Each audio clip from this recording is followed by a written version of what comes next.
টাকার সঙ্গে তোমার সম্পর্ক কিরকম? টাকার সঙ্গে সম্পর্ক হুম।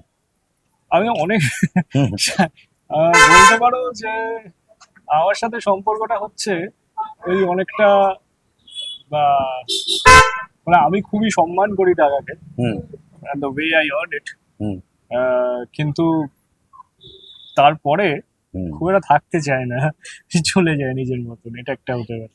তবে তবে আমি একটা জিনিস আমি এটা বলতে পারি, উম, আমি এটা থ্রু আউট মাই লাইফ হুম, আমি এটা বিশ্বাস করে এসেছি, হুম, আমি কোনোদিনও টাকার পেছনে দৌড়াইনি, মানে অ্যাজ ইন লাইক টাকা রোজগার করার জন্য আমি কাজ করিনি, কাজ করেছি বলে আমি উপার্জন করেছি, হুম, এটা হতো হুম, thin line of difference, but I have always maintain. Hmm, hmm.